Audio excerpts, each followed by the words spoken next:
Hey guys, welcome to J Advisory FB Live, and my name is Kaho. In case some of you who doesn't know me, actually, what I'm doing this is I was very inspired. Recently, I went to a class by Eric Fong, and he reminded me that 2 years ago I actually went for his class and I did very well. It's just that a lot of things happened recently, and I put off all the strategies. So I'm inspired, and he actually had this 21 days challenge which I wanted to do. So yeah, today I want to share with you guys this book that impacted me in my life, right? So uh, just a backstory. Starting this year, I basically started on a mission of reading one book a month. So basically, I read this book. It's called Insanely Simple by Ken Segall, The Obsession That Drives Apple's Success. And why this book impacted me a lot is because actually Ken Segall is a guy who used to work with Steve Jobs, and he was telling a story about how Steve actually came out with all those great ideas in the Think Different campaign. For those of you who actually still remember the Think Different campaign, you understand what I'm trying to say. And I just want to share with you these three things which, when I read it, really impacted me a lot, right?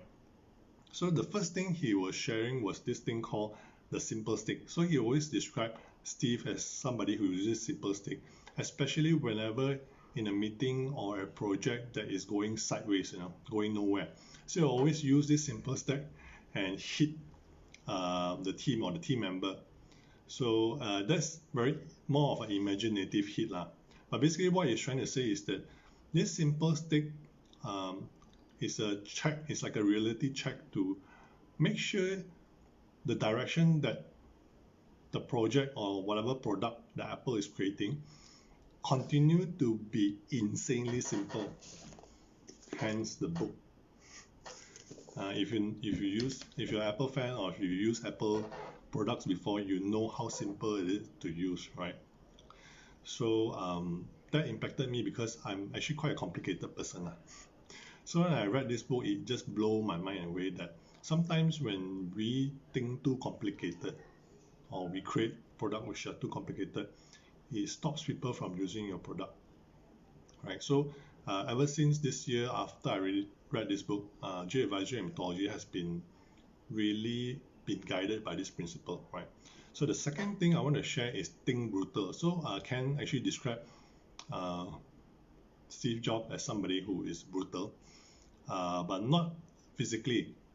He has this thought where uh, Steve would be somebody who would be very blunt and very straightforward.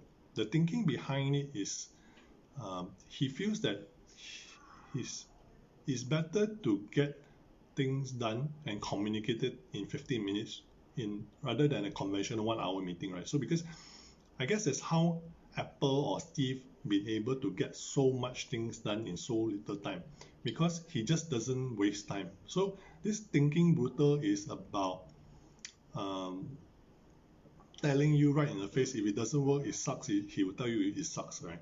And I've learned this and in a good way because sometimes how nice people we want to be and we continue to let people share their story, but you know that they're going the wrong direction. So sometimes I will also be very upfront with whether it's my friend or my colleague or my partner to just tell them, hey, let's refocus and let's realign, rather than continue to waste time.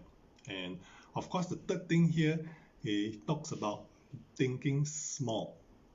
So thinking small here is talking about although Apple is a very big company, Steve always believed in having small teams because he felt that having small teams, communication works gets done more effective and efficiently. And every time when Apple grows bigger and bigger, right, he always have this mindset that to continue to run it like a small company. So what he would do is like he will split into project teams of small teams rather than letting it grow into bigger teams. Because if you've been through project management before, you realize that a lot of the things when teams grow big, it gets out of hand, right? So I guess that's the reason why Apple was able to produce products at a frantic pace, like 3 months, instead of the time when companies was producing products at 12 months. So literally, that was something which hit me as well, because I am somebody who's really a perfectionist. You want to make sure that from A to Z you finish a product, then only you launch it. But I think right now we're in a stage where it's no longer the big company eats small company, right? It's about the fast company eating the slow company. So with this thinking small, it gives me a realization that we need to manage the team in a small manner, and in that way it gives us leverage, especially during the lockdown right now. There's a lot of companies who are too big, they actually suffer, and I see a lot of the small companies are able to adapt faster, and it's how they survive, right? So these 3 principles really helped me in this past 6 months, and I just want to share with you guys. And if you are really like a serial entrepreneur, you've got to get this book, right? So I'll see you tomorrow. I'm going to share with you something else. All right, stay safe, stay strong. See you then.